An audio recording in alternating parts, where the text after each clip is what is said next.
Well, today I have the honor of interviewing my dear friend, Natalie Salinas. And we've known each other for so long, many, many years. And it's just been so inspirational to watch her grow and develop. And especially on this topic of human trafficking. And it is not a topic that is fun to talk about, but it's something I can't even get the words out without getting emotional. It's something that we really need to discuss. And it's so foreign to me that it's hard for me to even wrap my head around. But Natalie is going to give us so many great tips and tricks and tools of how we can make a difference. Because sometimes I don't know about you, but I feel like, what can I do as a normal person? What can I do as one individual living in Fort Worth, Texas, right? Like, what can I do? And so Natalie is going to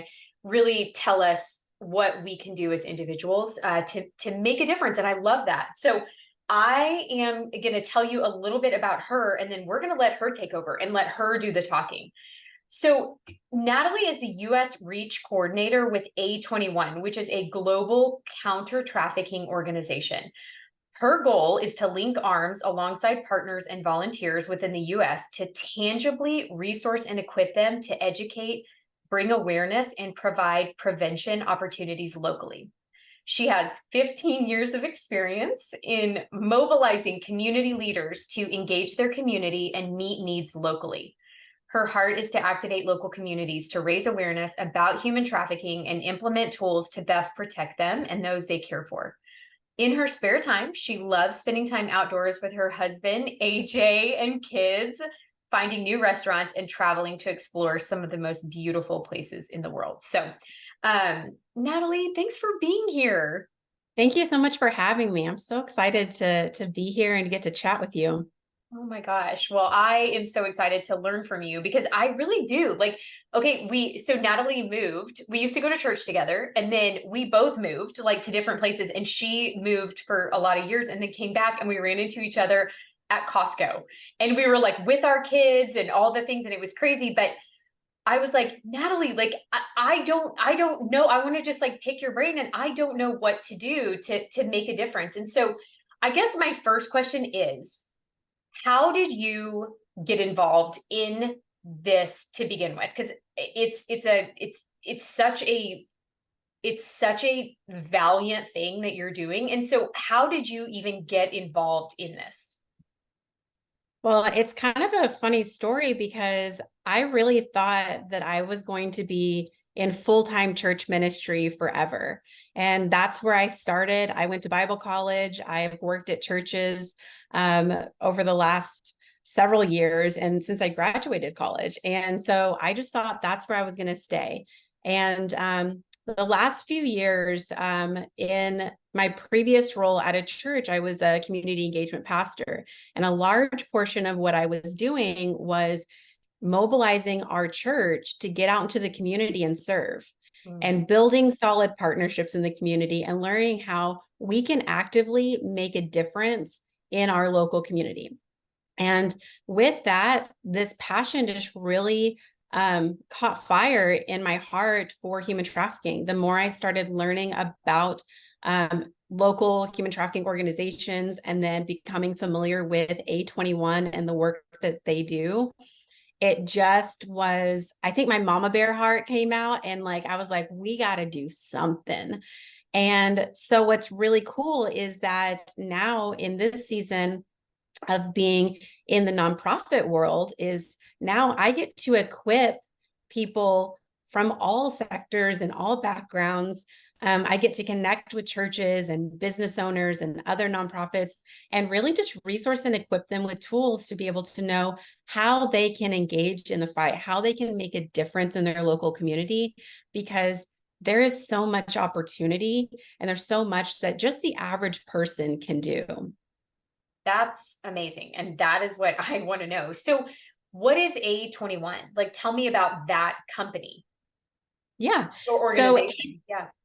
So A21 is a global counter-trafficking organization, and we're dedicated to ending human trafficking everywhere. That's the goal. And it's a big goal. It's not one that we can do alone. And there are millions of people today that are currently enslaved. There are almost 50 million people in the Okay, world. I want to stop you there because I Yeah. hear these numbers that are like so staggering, Natalie, and I cannot wrap my brain around the magnitude of that. Right. Like, that is huge. 50 50 million. million people. Mhm. And you know what's really crazy about that number is pre-COVID, that number was about 40 million. Really? So that speaks to, and we'll get into this today, it speaks to the level of impact that the internet has Mhm. played in all of this. Mm. And so it's increased significantly in just a few short years. And our goal is really to have a holistic approach at the whole thing. We want to reduce vulnerability. We want to assist victims, and we empower survivors. We come alongside survivors daily, and we do this through partnerships all over with supporters that are helping us be able to advance the work that we're doing. And we really do our best to also really empower partners, people that are in professional frontline workers like law enforcement, things like that. We link arms with these people, government leaders. We do what we can. So we are actually, we're in 14 different countries, and we have 19 locations. And in each country that we work in, they all look very different, because we go into a country not with a cookie cutter plan of, A, B, and C, this is what we provide, but we really try to go into the community, into the country, figure out what are the needs, where's the gap, and then we try to fill that gap.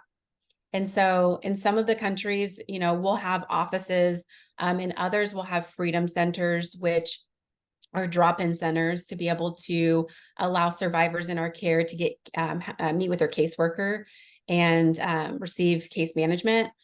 And in other places, we'll work primarily with children. And so it looks very different in each area that we work. But we are celebrating our 15th year anniversary this year. So 15 years of work. God has done so much in this organization. And although we are not we're not a Christian-based organization, but we're definitely believers. And so we want to make sure that we're able to link arms with people from all backgrounds, and all different types of cultures, to really reach one goal, and that is to see human trafficking ended. And so my goal, my personal goal, like you had mentioned, is really just to mobilize communities within the US. And so I regularly work with local communities, with individuals, volunteers, to learn how to use our resources that we have, and also just to be able to learn how to bring awareness in their local community. So like I said, doesn't matter your background, we all have our sphere of influence, and it's just a matter of what we do with that influence. Okay, so I have some practical questions, like some questions that okay. Would you tell me what are because when I think of human trafficking and slavery, I think of sex trafficking.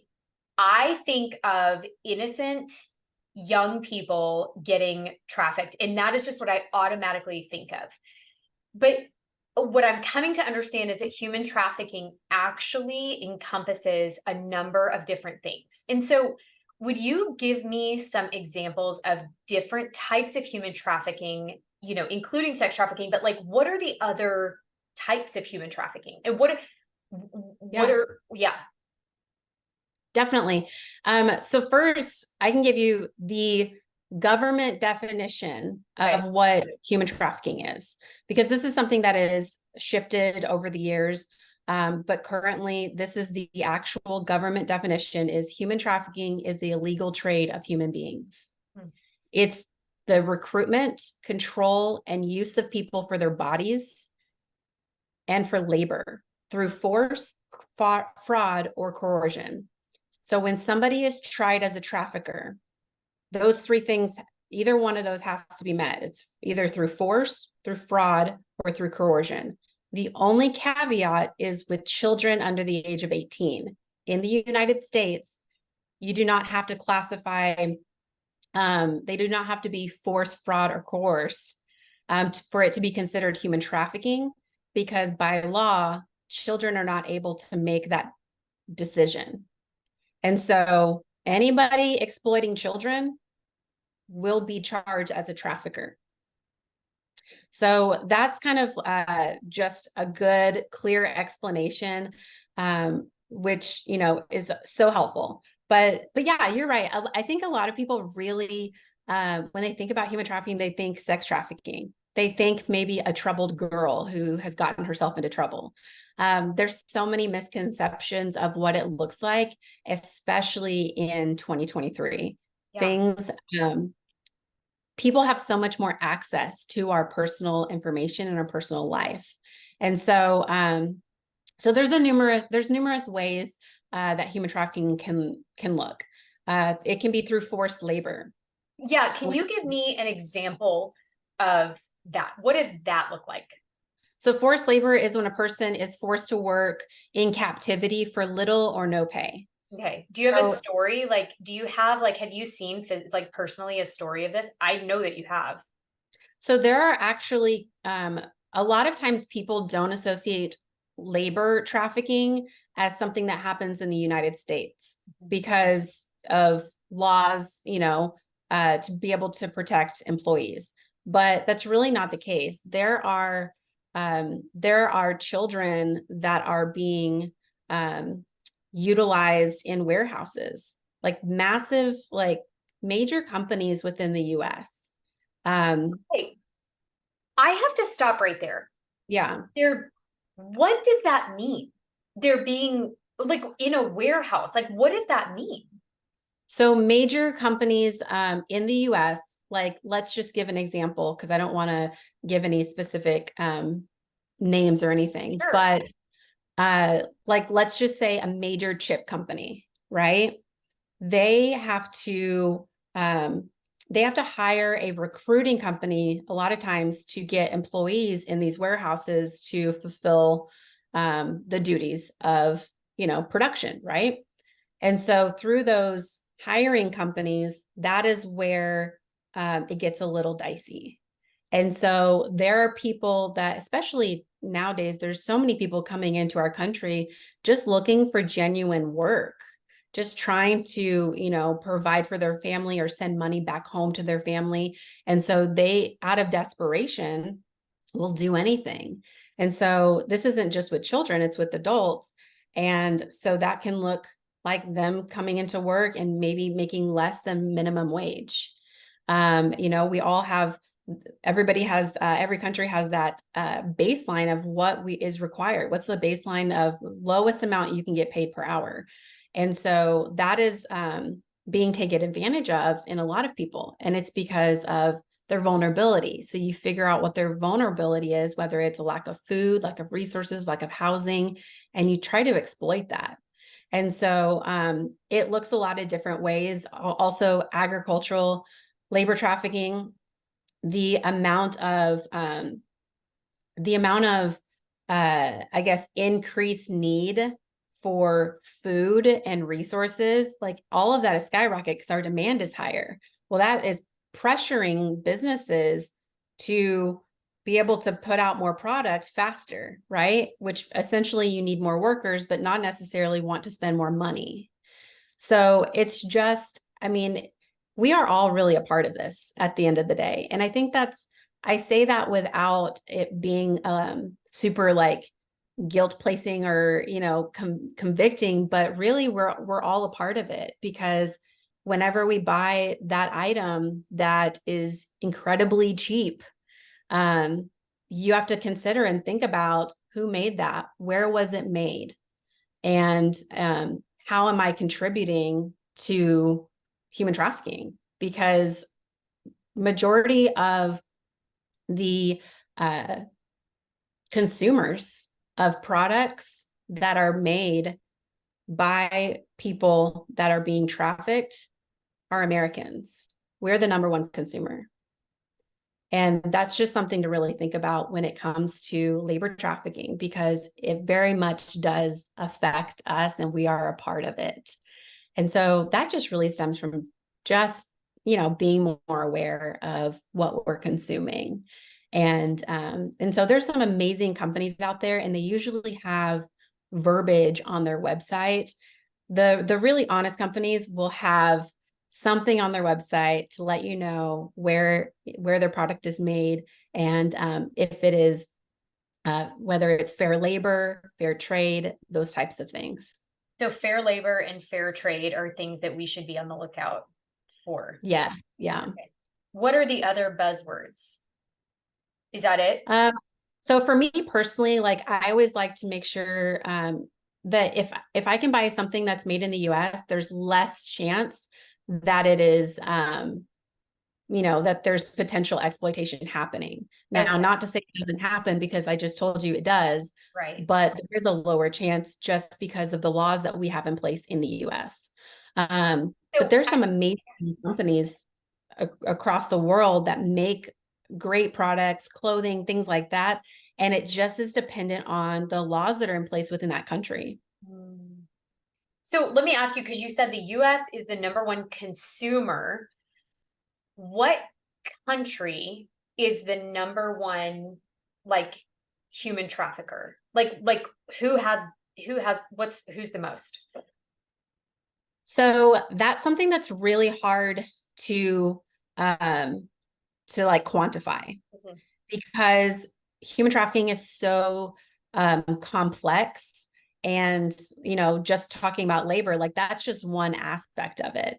And so it's really hard to equate that, even whenever stats come out, and you'll see, stats online, and the government puts out stats, things like that. Those are all as accurate as they can get, but there's still probably some wiggle room, because there's no way to know exactly, because of how secretive or covered up things can be. Yeah. So really, a lot of times people always ask, what is the biggest hotspot? Where is that at? And I just feel like right now, the internet is the biggest hotspot. Wow. That is one thing that unites us. There are people in third world countries that have a dirt floor in their home that still have access to a cell phone and the internet. And so you think about the amount of vulnerabilities across the world in people, and what really brings us together is the internet. Well, it's happened to you. It's happened to me a bunch of times, where you're talking about something and then an ad pops up, and it's like, I was just talking about that. Right. Like, people have so much access to our personal life, to our conversations, things like that. So it's pretty easy for somebody to find out information about you and then learn how they can best exploit you. So I would just really say, honestly, it happens in every country. Within the US, there's reported cases in every single state. No state is off limits. Okay. So I have a question. Okay. What can you give me a percentage of, and this one might also not be able to be quantified, but like that, the labor side of human trafficking, and then the sex trafficking side of human trafficking, like, which one is bigger? And so some people will always say that sex trafficking is labor trafficking, because sex is a form of labor. So if you consider what is labor trafficking, well, everything can be considered labor trafficking, because you think of involuntary domestic servitude. That's whenever you have a person living in your house, working maybe as a housekeeper, but not paying them, or having little pay, or child sexual exploitation. A lot of times when that happens is children are exploited by the trafficker asking for a nude photo of the child so that the trafficker can sell the photo and make more money off of it. So that can be a form of labor, you think, right? The only type of trafficking that's not really seen in America is child soldiers. You'll see that predominantly in other countries. And there have, been movies that have kind of even highlighted child soldiers, but without putting a name to it. Like I remember I watched movies years ago, and now knowing this, I think back at those movies and I'm like, oh my gosh, this is a real thing. It's not just a movie. It may look different, but it is a real thing. And so that's using children and equipping them with armed forces to go into war. And so it's terrible. So yeah, there's a lot of different things. And then obviously sex trafficking is just used, whether it's for a commercial act, to be able to sell the content, or just individual. And that maybe there's just a John, which is the buyer, that wants to pay for sex. And so that can look a lot of different ways. Through sex tourism. So you think about wherever the Super Bowl is every year, the Olympics, those massive events, and people like travel from everywhere to come to that event. Sex tourism is a huge issue. Pornography, strip clubs, you think about things like that. You're under the impression that the person is, like, culture is even telling us voluntarily doing that it. They're voluntary doing that. And culture is actually even making that normal with things, with websites where it offers you opportunity to make money by voluntarily posting pictures of yourself.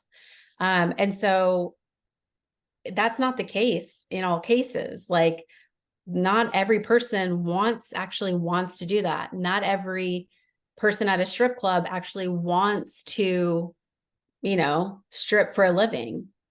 Or be a prostitute.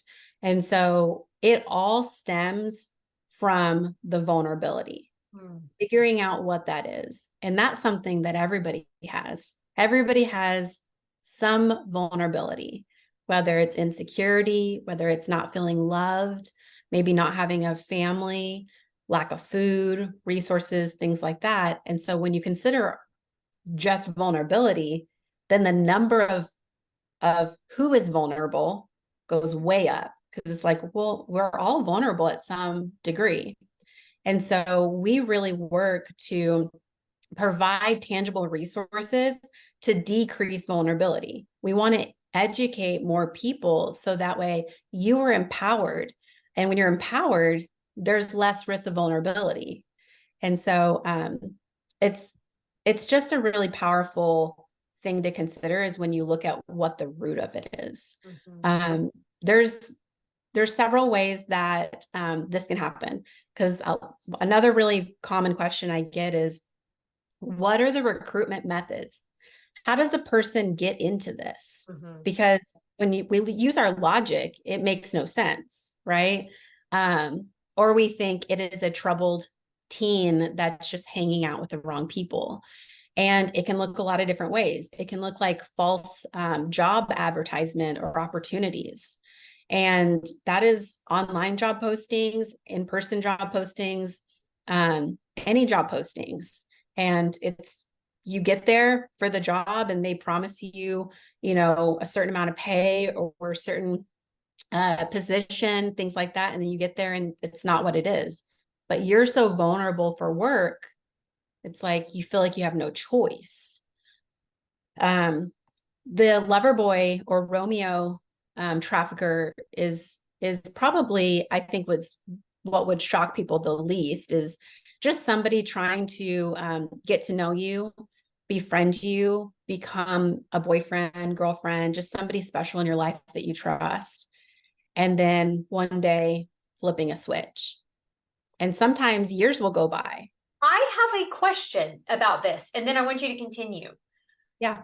So I see friends of mine, and then I have also gotten lots of messages from creepy men who say, I want to be your sugar daddy. and like on Instagram or whatever in DMs, like I want to spoil you. And I'm just sitting here going, oh my gosh, like this is kind of all coming together. And I always was just like, what a creep, and deleted it. But like, I, is that something that like they could potentially be a part of that and they're looking for that to like, Potentially, wow. for sure. Yeah, there's usually, well, I don't want to say usually, but a lot of times when traffickers are trying to find their next victim, they won't just text one person that message. They may text or, Instagram message, whatever it is, they may send it to 100 people and see who bites. Because, you're a pretty secure person. So your initial reaction was like, what? But imagine if it got into the wrong person's inbox. That is like, I mean, yeah, I've been struggling to pay my bills this month. My husband ran out on me and whatever the vulnerability is. And then thinking, maybe I can do this for a little bit. And it literally is trying to find that vulnerability. And so the lover boy, the scenario, it can look a lot of different ways. It happens to youth, it happens to adults, but we actually just had a case where a high school girl had met somebody online, befriended. I communicate all the time. Stranger danger is not a thing anymore because kids meet friends online that they've never met in person, and now that's considered their friend. So this girl had built a relationship with this boy and became boyfriend, girlfriend. And he was scheduled to fly into town to meet her. And then they were going to go, he was going to take her across state lines somewhere else. Well, through one of our resources, which I can talk about in a little bit, she learned about human trafficking and she learned the indicators of what to look out for.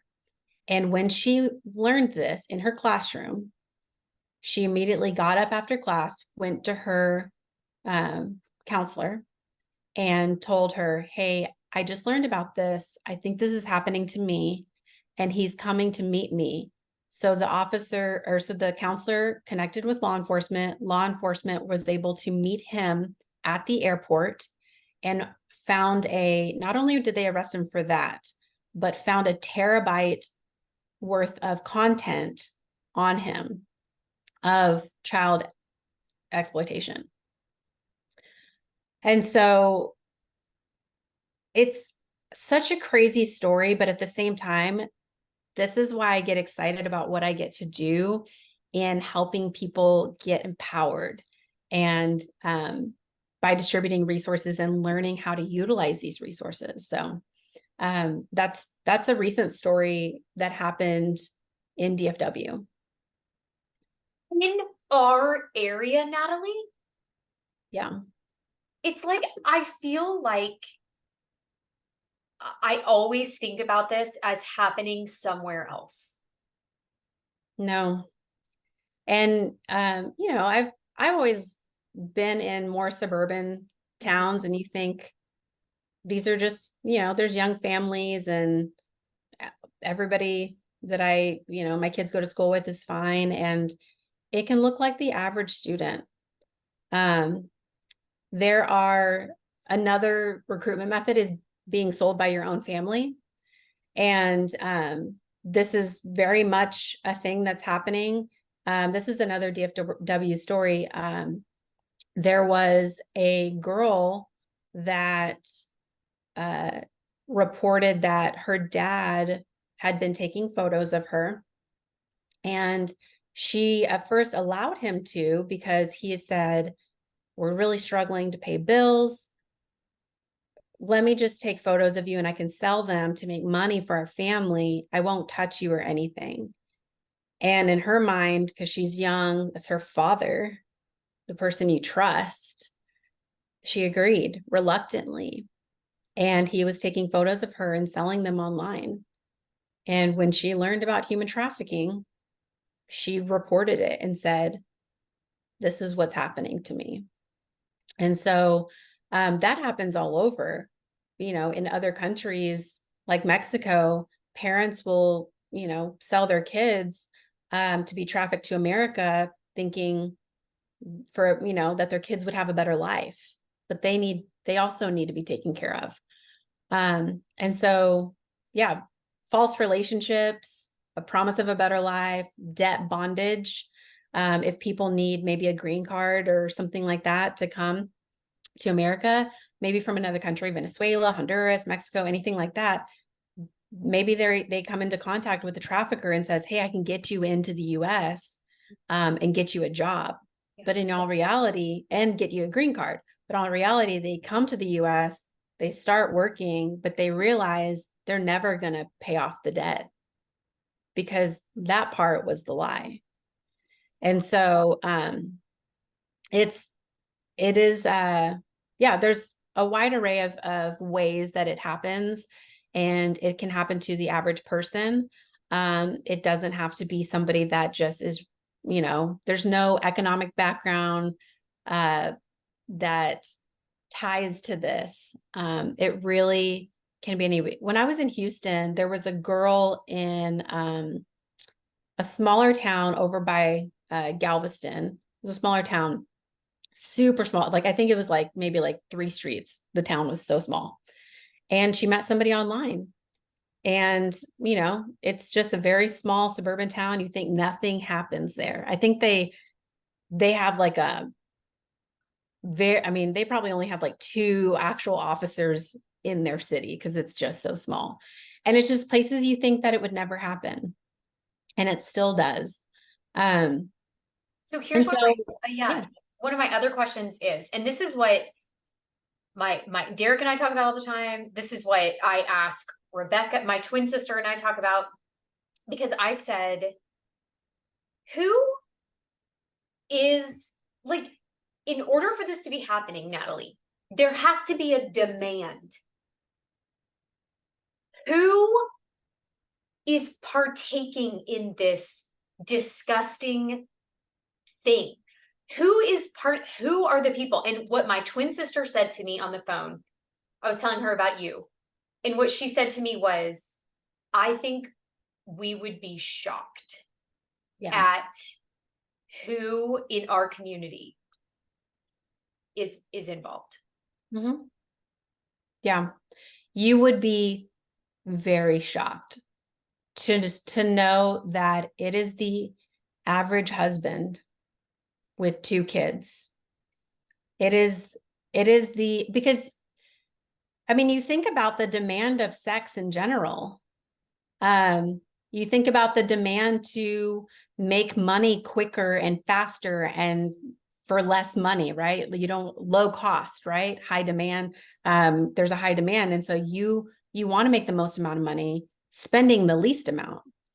And so you would be seriously shocked. I have seen, in working with other local ministries, even prior to where I'm at now, seen situations where I'm like, I'm shocked to see the type of people coming out of illicit massage parlors on their lunch break, or at like 4, 5 o'clock on their way home to their family.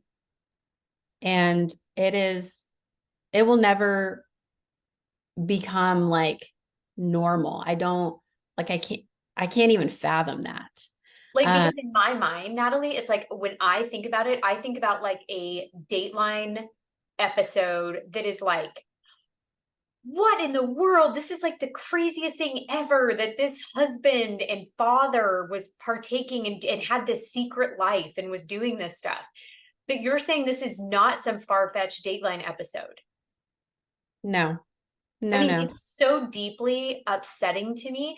And when I get upset about stuff like that, it makes me very angry. Like, it makes me super mad that at the depravity of mankind that they would take, because I know women are involved. I know women are involved in recruiting girls. 100%. Typically, I mean, women can be the trafficker, but more commonly, women are considered the bottom because it potentially was a woman that was already exploited, but has now been recruited to be part of the recruitment process. And so you call them the bottom because essentially if it protects the trafficker, because if the bottom gets caught by law enforcement, that girl goes to prison. That girl gets charged. The trafficker is protected. And so there is a whole strategy to this. And yeah, it is infuriating. That's why I said at the beginning, like the mama bear part came out of me to think like, we got to do something. This Right. is insane. This should not be happening. In Texas last year, there were 313,000 cases of human trafficking. In Texas? In Texas alone, 313,000. 313. And that's all that you know about. That's all that's not everything. That's just what we know. So it's so important to, if you're a parent or work with kids, educate your kids, educate yourself, educate your friends, your family, things like that. I just want to share one story and then we can get into even just how to take action. That's what I want to do. That is exactly what I was about to say. Like, what do we look for? What do we do? Yes, tell me a story. Okay, so let me tell you a story. So first I will say we have a Can You See Me campaign. And this is an awareness campaign. You may have seen it, or after talking about this, you may start noticing there are billboards across Texas and in other states across the US that say, "Can you see me?" There are posters in airports. There are little banners on the bottoms of 18-wheelers, things like that. And so these are scenarios to kind of help people understand that it looks a lot of different ways. Along with those billboards and things like that, there are videos that we have produced to give people a clear picture. And this is not dramatized, like it's as true to the real thing. And these stories come from survivors that we have worked with. So they are real lived experiences. And we've made these videos to help educate people to show them. And the videos are really, they can be challenging to watch, but it is the reality. And we contextualize them for each country we work in because we want it to really be accurate to your country. So this is one of the stories that I wanted to share. Growing up, Timothy always struggled to connect with people his age. While in school, he joined different clubs and tried to participate in multiple sports, but he never found one he felt comfortable in, let alone connected at all.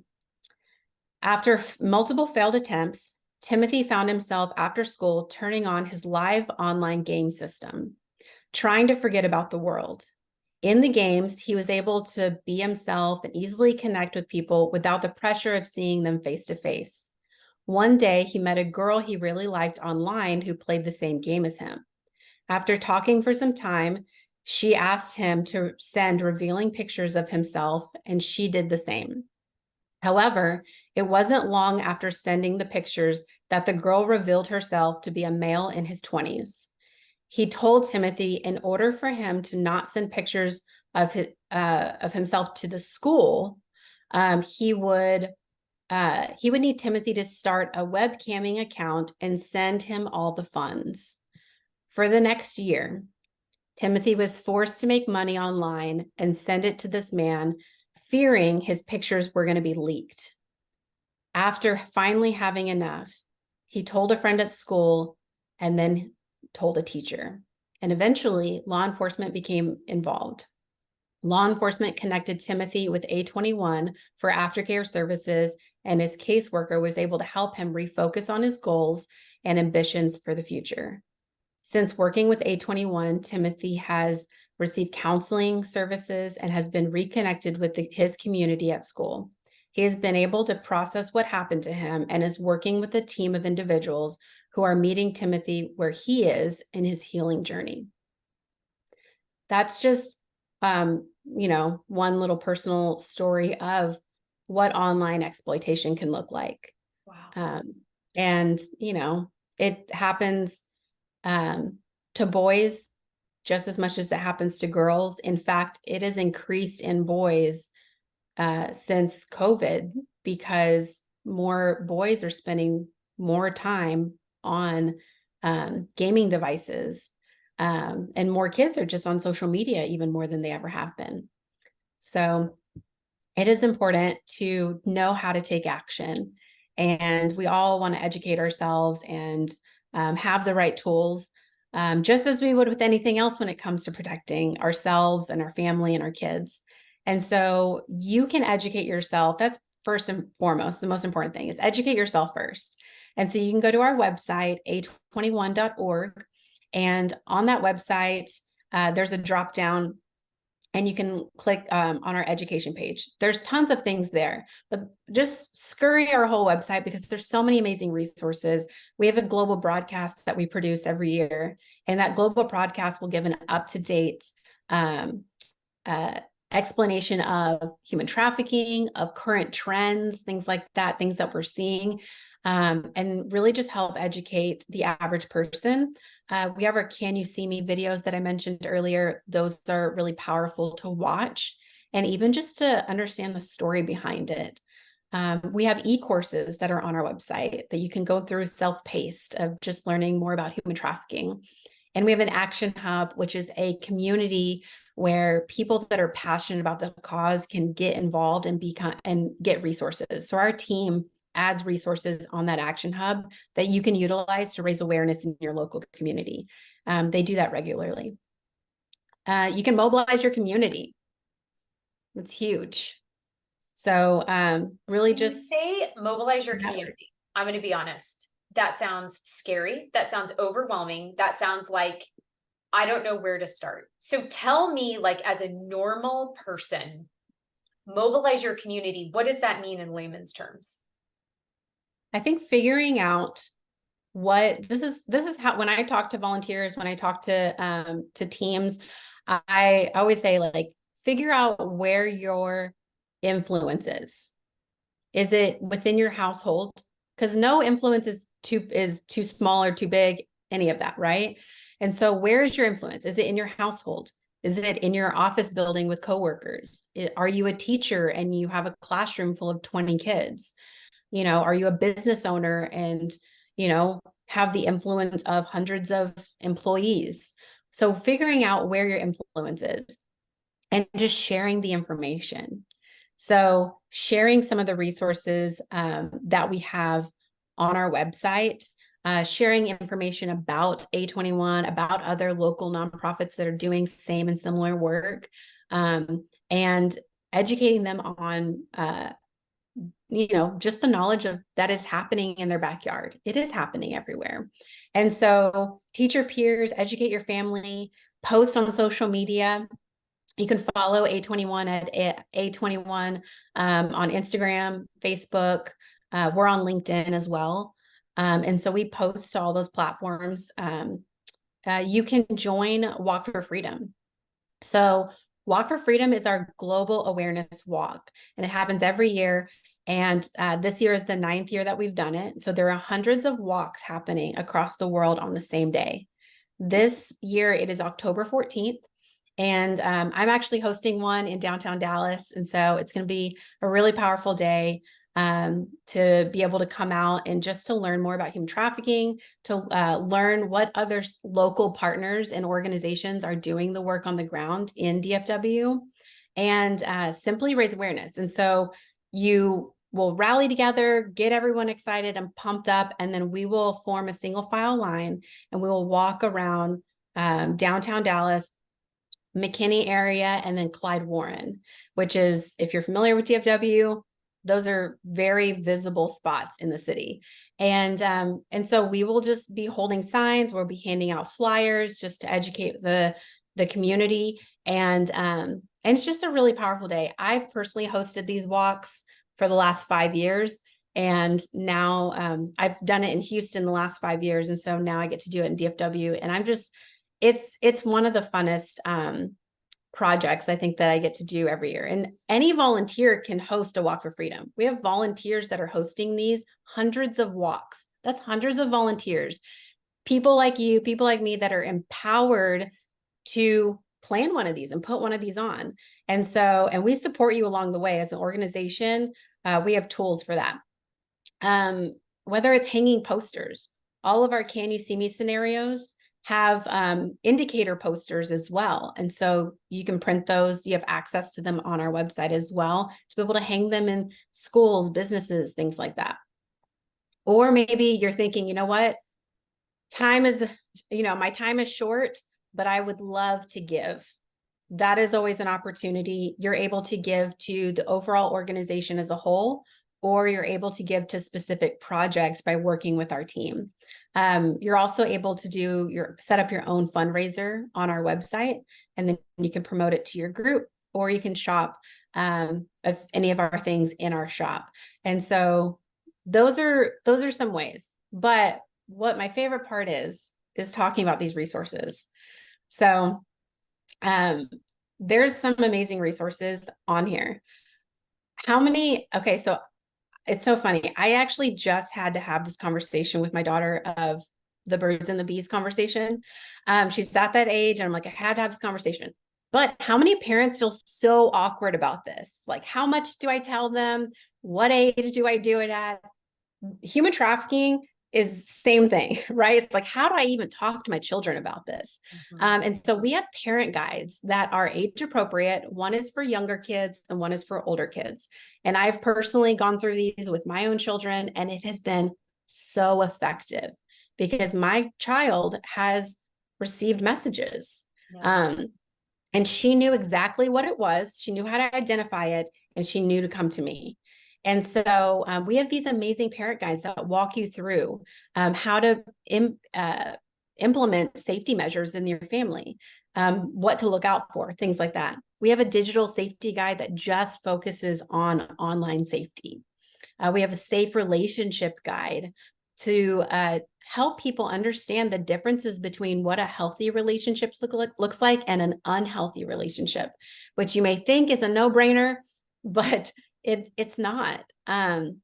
We have a safe employment guide. And then, we have educator guides for teachers.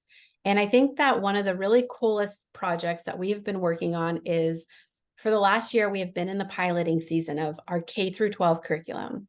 Our goal is that every student everywhere gets educated and is taught about human trafficking in school. Mm-hmm. It needs to become a thing. And we're working. They're learning all sorts of stuff in school. This needs to be one of the things that they're learning. Right. So we have written 4 lessons for each grade from kindergarten to 12th grade. It's all age appropriate. So the verbiage changes based on the age.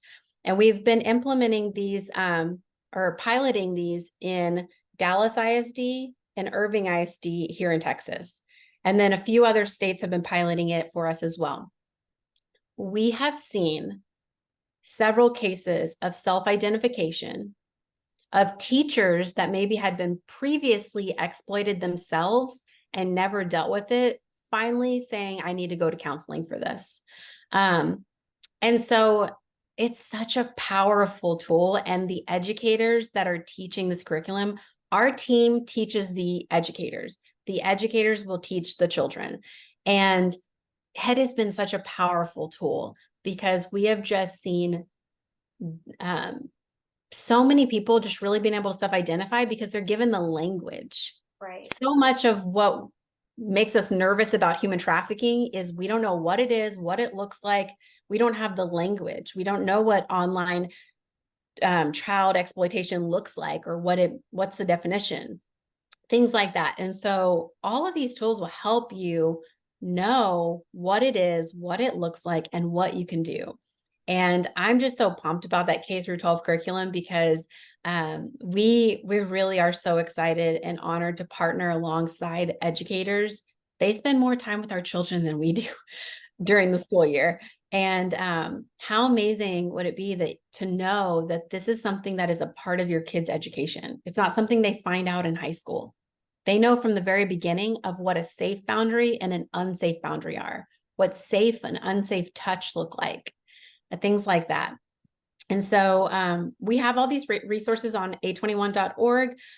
We're always welcoming volunteers if anybody wants to volunteer with us, or local partnerships. If local partnerships always look a lot of different ways. And so we just really customize it based on the partner and how they would love to support the work that we do.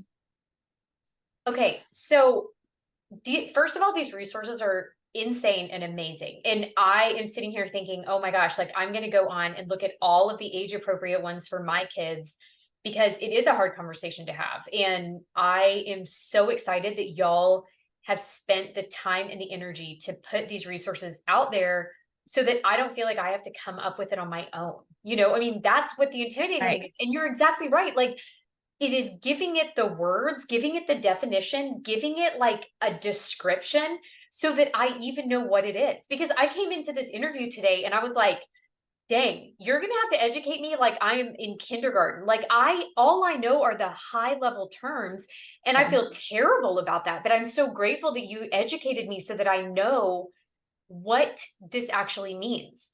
So, okay, me going out in the world today, like going out and getting on with the rest of my life this week, this month, whatever, and everybody else out there, what are day in, day out things that we should be aware of to recognize human trafficking? Either, I mean, I've heard lots of scary stories about people being, you know, like followed and things like that. But if we're out and we see a situation and there's children involved or there's whatever, like what are the things that we can look at as normal everyday people that are not in the industry that you're in? We don't see it every day. What are telltale signs that we need to be aware of? Yeah. Well, first of all, I did want to highlight one other misconception is that majority of the time, it's somebody that you know that is exploiting you. I tell my daughter, there's less chances of you getting swiped off the street than a family member or a friend starting to exploit you. Wow. And so that's really important for people to know that care for children. Pay attention to who you have around your child. Pay attention if your child feels uncomfortable hugging Uncle Joe or Aunt Sue whenever you leave. When I was a kid, it was seen as unpolite if I didn't give everybody a hug and a kiss on the way out the door at family things, right? But really paying attention to your child and their mannerisms. So here's some general indicators, because there's specific indicators for each type of trafficking, but this is just kind of general what to look out for. So maybe they have a lack of information of where they are. Maybe they're, you know, where they're traveling to, staying or working, things like that. They have few personal belongings, or maybe they're dressed inappropriately for the weather. You know, you think it's like really hot here, but they're wearing winter clothes and it's like 100 degrees in Texas. And our first thought is sometimes to think that's crazy rather than that's weird, you know? Is somebody traveling alone that maybe is like receiving like frequent phone calls and it's like, what is going on? Like something has to be going on. Maybe like very visible anxiety and like nervous looking around, right? May appear very aggressive or hesitant to talk to the law or law enforcement, anything like that. Minimal to no belongings. Are accompanied by somebody that that doesn't really seem to know them. So maybe it doesn't seem like it's a family member, or maybe just being controlled. So you may see somebody walk into the grocery store and it's like the trafficker may have their head up and knows where they're going, and that person's with their head down, just trying to look very inconspicuous. Also lack of documentation. And so there's so many different ways they can look fearful, or maybe have visible signs of abuse. But those are just general. I think that now that we've had this conversation and you've heard stories, you've maybe even just like gathered some information, and even those that are listening have listened to this podcast, your instinct will kick in. because you'll start noticing certain things. And before, you probably would have brushed it off and just said, that's really weird. And now you're thinking, that is weird. So I just always encourage people to save the human trafficking hotline number in their phone and the National Center of Missing and Exploited Children hotline number in their phone. So those are two numbers I have in my phone. And then that way, if I ever see something, I'm equipped to immediately say something. That doesn't require me to get out my guide and say, okay, well, this says this and this looks weird. Just make a phone call. You don't know if your phone call could be the last piece of evidence in somebody's case for them to charge a trafficker. And so I always say, if you're unsure, call anyway. It can be anonymous. You don't have to give your personal information, but just give any detail you can about the situation that you're observing or seeing. And it's so helpful. And so I always encourage human trafficking hotline and the National Center of Missing and Exploited Children hotline. Those two are amazing resources just to have in your phone. Wow.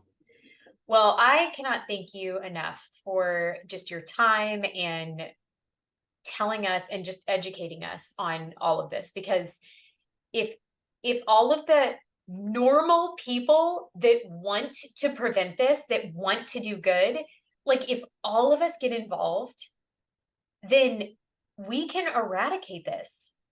Like this is an epidemic and it's growing. And so I think that like at some point we have to take personal responsibility and say, I'm going to do my part, you know, and I'm not going to look the other way. And, you know, life is easier if you just pretend like something isn't happening, and we can't do that anymore. Like this is growing too big. And so we cannot do that anymore. So I just cannot thank you enough. I'm going to put all of those resources that you listed in the show notes so that everybody can have access to it with a quick link. And if you have any questions at all, please do not hesitate to reach out to A21 and get answers. They're going to know a lot better than me. I mean, I could tell you to reach out to me, but I'm learning this right along with you. So anyway, thank you, Natalie, so much. You're welcome. Thanks so much for having me. I'm so excited. And anybody in DFW, come out October 14th, Walk for Freedom. It's a21.org/Dallas, and you can get information there for that event. I am so excited. I want to come to that. So I'm super excited. Thank you so much.